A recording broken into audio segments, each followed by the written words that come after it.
Selamat siang dan selamat datang kembali di ruang Mari Belajar. Hari ini kita bertemu kembali dalam materi bahasa Inggris dengan judul tenses.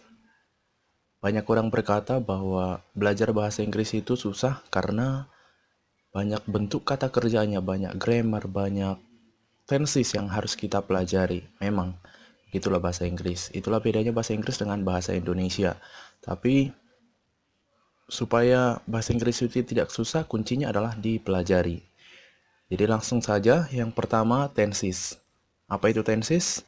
Tenses adalah sebuah kategori tata bahasa atau grammar yang menekankan pada penggunaan kata kerja atau verb yang dikaitkan dengan waktu penggunaannya. Jadi kata kerja di dalam bahasa Inggris dipengaruhi oleh waktu kejadian. Itu ya. Hari ini kita mempelajari bentuk tenses yang paling sederhana di dalam bahasa Inggris, yaitu simple present tense dan simple past tense. Langsung saja, yang pertama, simple present tense. Simple present tense adalah tenses yang digunakan untuk menyatakan suatu kejadian yang terjadi di masa sekarang dan kejadiannya berlangsung berulang kali. Kita lihat kata kuncinya, terjadi di masa sekarang dan kejadiannya berlangsung berulang kali atau menjadi sebuah kebiasaan. Jadi tenses itu tidak perlu dihafalkan tapi perlu dipahami. Yang pertama yang perlu kita ingat di dalam simple present tense adalah tentunya ada subject. Yang kedua ada verb.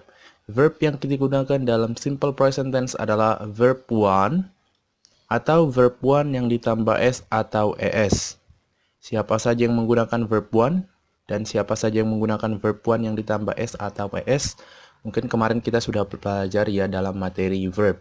Tapi nanti kalau yang belum tonton, silakan dilihat di description box. Oke, next.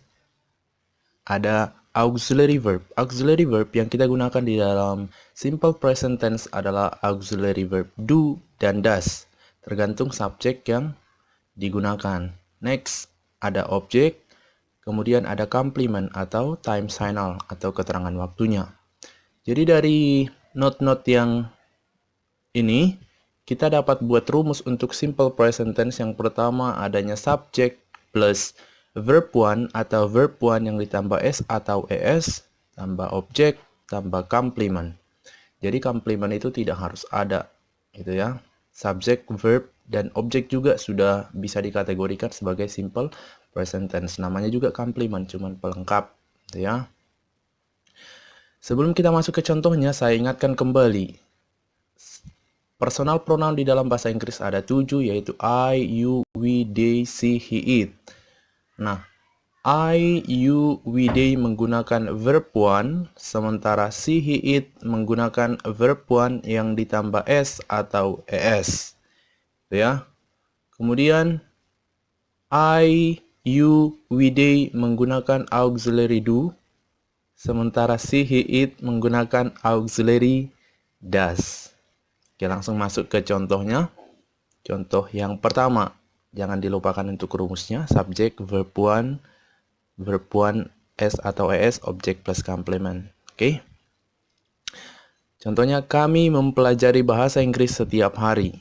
Kami sebagai subjek, mempelajari sebagai verb, bahasa Inggris sebagai objek, setiap hari sebagai complement.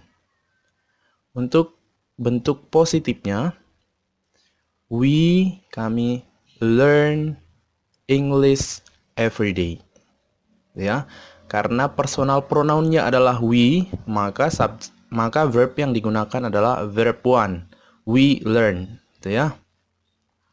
Oke, ke bentuk negatifnya, we do not learn English every day.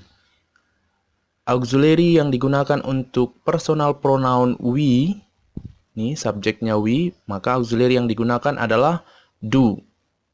Jadi, we do not learn English every day. Dan interrogatifnya atau kalimat tanyanya, auxiliary verbnya dipindahkan ke depan. Do we learn English every day? Simple kan? Nah, ketika ada pertanyaan seperti ini, do we learn English every day? Maka jawabannya cukup yes, we do, atau no, we don't. Oke, saya kasih contoh yang kedua yang menggunakan verb 1 yang ditambah s atau es. Jadi contohnya, Tina memasak nasi setiap pagi. Tina sebagai subjek, memasak sebagai verb, nasi objek, setiap pagi complement atau time signalnya. Positifnya, Tina cooks rice every morning. Kenapa di sini cooks?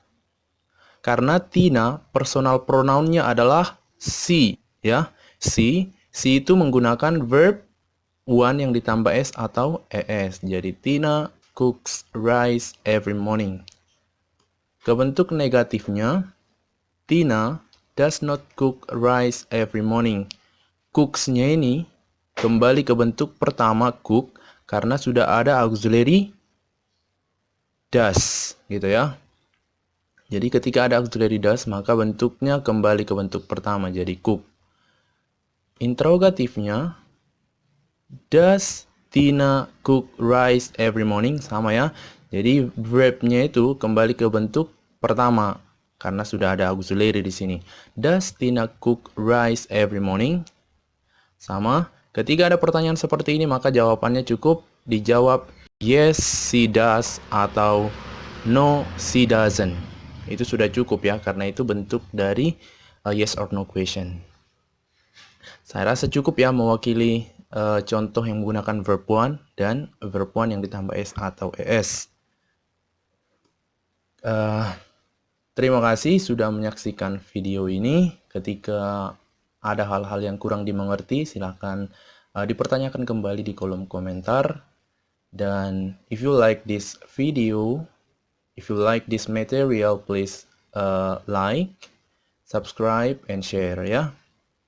Ketika ada request untuk materi-materi berikutnya, silakan cantumkan juga di kolom komentar. Mungkin next time kita akan membahas untuk tenses berikutnya. Slow but sure gitu ya.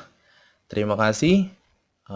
Tetap belajar buat adik-adik yang masih belajar dan stay at home, stay safe.